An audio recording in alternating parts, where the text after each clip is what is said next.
So this is the continuation of this story.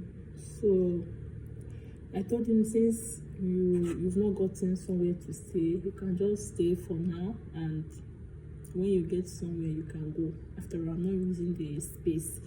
He said no problem. So I do cook and share with him. Sometimes he to cook. We became like family. Like I even forgot that he was just trying to get somewhere. So he was so relaxed. He was so relaxed. So at a point, and that time, it was around, I think he came to the place around September 2023. Yeah, 2023 or 2025. I can't really remember the year. So, and before we know it, this got to 3 months, 2 to 3 months, no accommodation. In fact, I was not, and I told him, okay, see, this apartment is going to expire by January next year, 31st of January. Okay, so since it's going to expire 31st of January, and I'm going to leave this place by December, like I don't want to work again. At that time I felt like I wanted to just go back to school, continue my HSK 5, because I want to go HSK kind of level in Chinese studies. So I wanted to go back to school and study HSK 5, because that first job was a thorn in my flesh. It was very, very difficult. So I was thinking I was not doing enough, I was not good enough, so I wanted to go back to school. And this guy this guy studying in China, so his Chinese was very, very good. So that was what I thought, that I'm going back to school. Okay, so I told him, okay, since I'm going back to school, there's no point going to live for accommodation. Okay, you can just stay here. Once I leave, you now tell the company, they will now pay for this, renew it. Since it's going to expire by January, then you renew it and it becomes so he was so happy. I said, oh God, thank you, God bless you, this one. So I let him be. That was how he stayed for up to 3 months. He came September, October, November to December. So that December, the day I was supposed to go back to village, I packed my things like somebody that's not going to come back again. So I packed everything and arranged my bags, my property and everything. He also traveled the same day with me to village, because I think he was married and wanted to go and visit his wife. So he packed the same day. We entered the same bus. We took the same bus to go back. He stopped at Onitsha to continue his own, and I continued my journey to my village. So that was it. So when I got home, life and problem. The money I make that year, no even do anything for village. I had some, family issue and things to sort out. So everything that I made, in fact, I couldn't even get money to pay for school fees again. So I have to rethink. And when I traveled back to the village, I told the company that I'm not coming back. And my boss, the one that was my direct boss, was also going back to China and he's not coming back. So I told him that I'm not coming back, I'm done. So when I left, another Chinese man came. Another Chinese man continued, like took from my boss. In fact, I was not that went and picked him from the airport, because I used to work as a translator and a driver. You understand? I used to drive. I'm also their driver, the company driver, and a translator. So I was on that drove from Shagam, Ogun State, to Lagos Airport to pick this new Chinese boss to our company. And in fact, I knew him, so I was the one that brought him. And when I was going, I told him I'm not coming back. So he was not begging me that, oh, I should work with him, that he's new in Nigeria, my boss is going back, how is he going to cope, how is he going to get translated? I was like, I'm tired, don't worry, I'll get somebody for you. You get? He said, no problem. So when I traveled, he paid me and everything, and I left. So when I went to the village, everything did not work as I planned, and I had everything. So I called this guy and told him, guys, see you, I think I have to come back, but don't worry about the house problem. You can still stay in this room. Even if you get money from these people, you can still stay in this room. What I will do is, my boss is going to renew this new boss, because when I went to the village, this same new man now, called me and was now asking me, do I have everything? Do I want to still come back? I was like, God, I want to come back, go come to the hard now. The thing where I plan no work. So he said, okay, no problem. In fact, I think he added 50K to my salary because I told him you have to add money for me to come back, use your brain. So he added like 50K to my salary, and I told him that I'm supposed to come back and continue with him.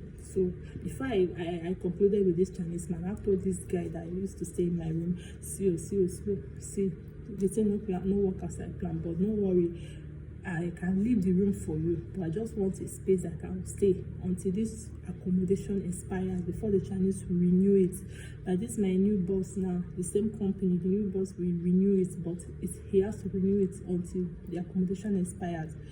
The guy said, no problem. I said, okay, if he pays for the new renewal, that I will get another room, because I even told the landlord, so there was another space in the same corner, so I will get another room and pay, or you go to all the important is I just want to stay here for some time, then till the accommodation payment gets to me. Guy said, no problem, okay, no wahala. As my guy, I think so they talk to person, wallahi. So I planned, I prepared, I told him the day I'm coming that he should drop key for me, because I left the key for him because I was thinking I'm not gonna come back, okay? So I told him to drop the key. He said, okay, no problem. So I entered bus. I came back to Shagam. I called this guy. I got no pick up. I called and I called. The guy not pick up. I was like, what am I doing? And I'm not, how do I tell Chinese man that the accommodation that they gave, because he was thinking the accommodation, I am still there. Like he didn't know that somebody was in the accommodation. Like it is very risky. He was not aware that somebody is there already. So I was thinking, what am I going to do? So I have to call one of her colleagues in the office. Her name is what's her name again? I forgot her name. Oh God. I called this lady. I told her, see, I beg, can I stay in your house? I don't know, this guy is not picking his call or not that. She said, no problem, of course. So I went to her house. I called this guy all through my stay in this girl's house for more than 2 weeks. The guy was not picking my call. Later he picked and told me that he traveled, blah blah blah. He will come back next week. So he was just trying to delay so that the accommodation will expire, because I came back by January. So I was just trying to delay so that accommodation will expire, so I will not stay. So I begged him, say, guy, where I'm coming from, this girl's house very far, and I'm spending transport, and Chinese people don't say you there for this room. I beg, let me just stay. Once this man pay the money, I will leave the room for you and get another room, the same compound. And so this guy just left and told me. So I went to his own company side, because we stay in the same company but different bosses. I asked one of the workers, how far this guy in travel? He said no, that he did not travel, that he's Arab. He's Arab. I said, Chineke Namoko, what?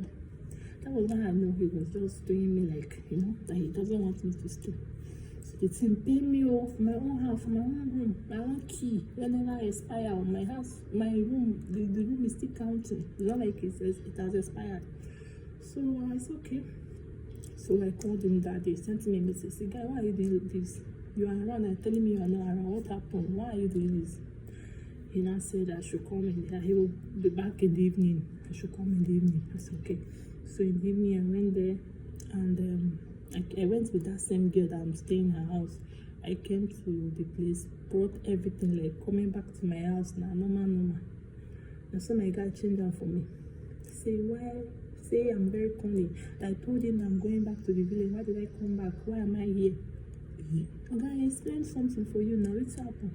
So the guy they para from you. So the thing convinced me. He said, that this house now belongs to him based on our agreement. I said, guy, I know it's your own now, but the house never expired. I just want to stay, so this man will pay for another place for me. I'm not dragging the room for you. After all, I'm the one that gave it to you. This guy no agree. That's the para from me. So it got me upset. And we exchanged word, and I told the guy, no problem. Just take your house. In fact, let me just say, I entered the room. It was inside the room that he was even changing it for me, and he told me to leave the room, to leave the parlor, not room. He said I should leave his house for him. And that one entered, I said, your house. So this is now your house. He said, okay, I said, no problem. I carried my 2 left legs. I went outside and I called my girlfriend, and so see you. The girl was shouting. So she'll come there and scatter him. I said, God, no, there's no call. So I went and meet the landlord. I told him, see, landlord was so upset. He was so pissed. He was like, you see, I didn't tell you, this your man. Every time small man, every time you really like to help people, the man was shouting like this. So, and it's already late, so the landlord now gave me a room in his house, a place to sleep. That was how I stayed in the landlord house for the remaining part of the days. That like it was like almost 6 days. I mean 1 week plus. I stayed there.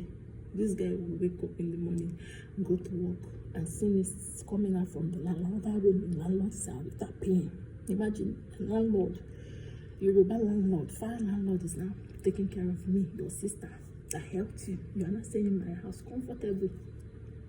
So that was it though. And finally, God helped me. My boss sent the money to my account for the new apartment. And that was how I have to pay for a new place. In fact, they paid, not me. They were the one that got another compound. Like, say the man even get, because he was saying the fee for this one is very high and it's not comfortable, that he will be needing like 2 different translators. He wants a bigger space, that even if it's expensive, it will have a bigger space, kitchen and blah blah. Now so my boss pay for better house for me. Better house for a better place. And that was how I left. And that guy, I blocked him. I been at him blocked me. I just told him, I just chatted him on WhatsApp and finished him, told him everything. And the guy, we go meet your match. So all this story I'm telling you, that sometimes the people you help might not help you. Some people are so, their mind is very, very bad.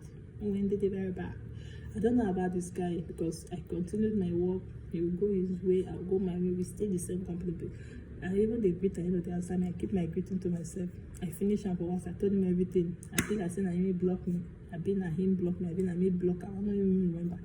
But what this taught me is that sometimes you help people from your mind, but they don't have the same mind like you. So if you notice it, you have to be careful, because this guy was showing me signs, but I just ignored him, because he went to my boss and was asking my boss that since I'm not coming back, like the new boss, that since I'm not coming back, that he wants to work for. So he just wants to work for that same man that I'm working for, the new guy, because he felt he's a new guy. Any amount when tell him he go pay. So my people, I can't surprise and come back. So that coming back was like a problem to him. So in everything you do, just be careful. Sometimes your good deeds might not, people might take you for granted. Just know that, keep doing good and be good. Do you have any experience? Have you ever helped somebody that betrayed you? If you have, drop it in the comment section. I love you. Mwah. Mwah. Mwah.